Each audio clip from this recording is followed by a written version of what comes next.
Welcome back. Found wrapped in a trash bag in a wooded area near an apartment complex in metro Atlanta. After a 3-day search, the death of 6-month-old Nnakai Pratt is a trending topic this morning, as his cause of death has now been revealed. On Friday, in Clayton County, police said that little baby Nnakai died from blunt force trauma from an apparent head injury. Nnakai's parents are now both in custody in connection to his death. Here's a look at some of the case facts. His dad was initially saying that the baby was snatched by robbers. A stash house was reportedly the scene of the alleged kidnapping, according to Dad. Well, detectives took a look at the inconsistent statements Dad was making. The physical evidence pointed right to him. And little Nnakai was a twin, and his sister thankfully was unharmed, and she is in the custody of the state of Georgia this morning. Nnakai's father and mother, Antonio Pearce and Nicolette Pratt, were both denied bail on Friday. Pearce is facing a murder charge. Both parents due in court next month. So we're asking, what might we learn at their preliminary hearings? Let's bring in defense investigator in the state of Georgia, Charles Middlestat. So great to have you here in the studio with us. Always an honor. And joining us remotely, you need to know Tommy Pope, retired SLED agent. He's a lawmaker and an attorney in South Carolina, famously put away Susan Smith. So let's talk a bit, Charles, about some of these facts pointing to Dad. It was giving many of us here at Court TV a little bit of an awful deja vu as we had been covering that case of little baby Emmanuel Haro, and Mom was saying, oh, somebody accosted me in a parking lot, snatched the baby right in the middle of a diaper change, and then here this guy, different set of facts, but claimed that somebody wanted to kidnap the baby. And we started wondering, you know, is this a story that criminals often put forth, or is this just, we happen to see it in the news recently and now here it is again? What do you say? I think it's probably exactly the latter, where it's just coincidental that that's sort of a similar pattern, similar story, but obviously a terribly tragic case. And the inconsistent statements that Mr. Pearce made initially are what put him on law enforcement's immediate radar, just because they weren't lining up. Right. You know, and if you've done a murder, and I don't know if he did or not, he's innocent unless and until he's proven guilty, but if you've done a murder and you decide to talk to investigators and lie, Charles, how much worse does that make things for you? Oh, it's the worst thing. In the defense world, one of the first things we want to know is whether you know, their client or defendant has made a statement, because even in the case of, you know, actual innocence, a statement is going to be problematic. And because if you just misstate a single thing, it's going to cast suspicion upon you, and it's going to be something that isn't going to line up, and it's going to cause law enforcement to possibly go off in the wrong direction. And now you're having to undo just a misspoken word, or a time that you didn't remember correctly, or a location that you didn't remember correctly. So statements are massive. Right. You're so right, Charles. Tommy Pope, always a great thing for prosecutors when you have a defendant who is telling tales, and then you eventually get enough evidence to make an arrest. How do you view some of these inconsistent statements coming back to haunt Mr. Pearce?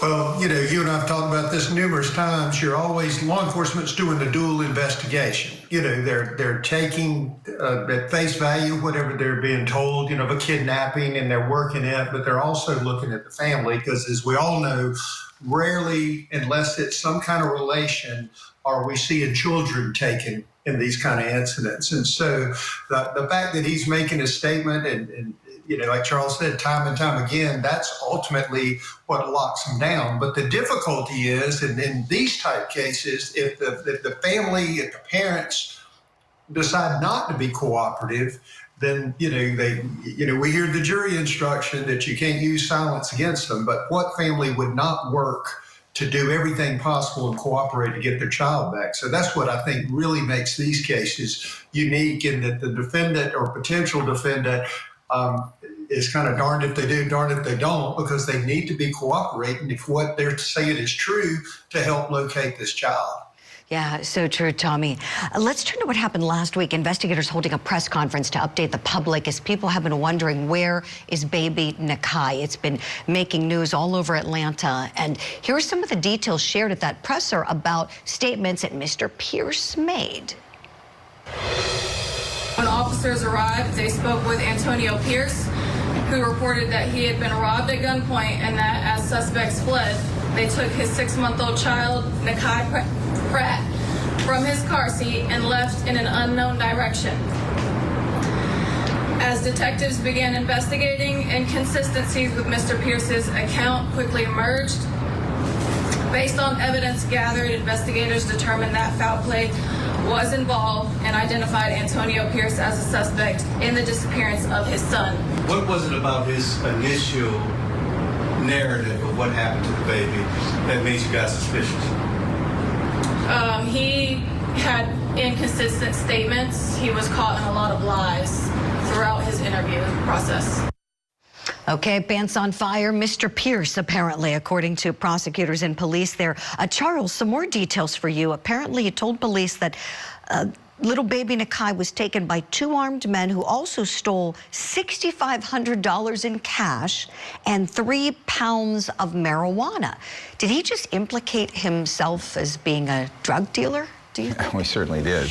Now, I suspect that is not, that ultimately that's not what law enforcement was focused on. I think the inconsistent statements were probably compared vis-a-vis the phone records, particularly the CSLI, the cell site location information, is what they seized upon to determine that those statements were inconsistent, because they got these tower hits and maybe some actual GPS hits that would have put him at different locations than what he claimed, and maybe the timing of his statements.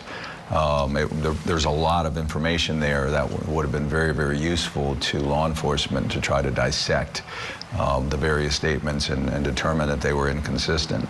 And then I'm sure there's also some testimonial evidence peppered in there. They probably did some interviews and realized that some of what he was sharing was also not lining up. And so between just those 2 sources, they came to a pretty quick conclusion. Excellent analysis, Charles. Tommy Pope, I want to turn to you, please, and talk a little bit about Nnakai's mom. So baby Nnakai's mom, Nicolette, is not charged with his murder. She's charged with child cruelty, concealing a death, and obstructing justice. So what do you do with mom? If you're in the prosecutor's office, do you try to flip mom? Do you join her, prosecute her as well? I'd love you to weigh in on this, Tommy. Sure. I think first you start with the case in chief and what evidence you have and how far you can go to proving it without any assistance. You always want to try the case without help, from potential co-conspirators or whatever, contributors, co-defendants, whatever you want to call them. And so I think that to me would be a last resort. If I look at the 40,000-foot view on this one, I feel like what happened, because you got twins and you didn't kill them both, so I feel like there was, some kind of physical abuse situation, and, he got mad, and, the child was crying. We've seen this, unfortunately, time and time again, and then overreacted, killed the child, and then had to dispose of the body, is what it feels like. And so how complicit mom was would really take me to what I'm going to do regarding her and any offers. Right. Tommy, you got me thinking when you mentioned the other baby, the little twin to Nnakai. Thank God she's okay, right? We're all so glad she's all right. She's in the custody of the state. But could it go toward a defense? Charles, of course, I've got to ask you that. You do defense work. You're a defense investigator. The attorneys call you to dig in and help them out. So look at things from that lens, if you would, please.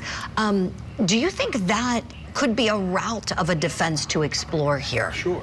I think you could probably use that to try to mitigate what might have occurred if there was ultimately some sort of accidental death that occurred, and this is more of a concealment issue in terms of, hey, look, the child's sibling is, in good health, and according to other witnesses and other accounts and just the history, medical history, etc., there's never been issues of abuse, and so that would be perhaps a way to mitigate what might have occurred. And of course, the nature of what I understand to be evidence of blunt force trauma, the nature of those injuries are going to be very, very important as to what occurred, independent of, mom. Now, if mom cooperates or flips and says, yeah, I witnessed the whole thing, and this is how the death occurred, then now we're dealing with a horse of a different color. But if she doesn't cooperate, then there's certainly an opportunity to mitigate things in that regard.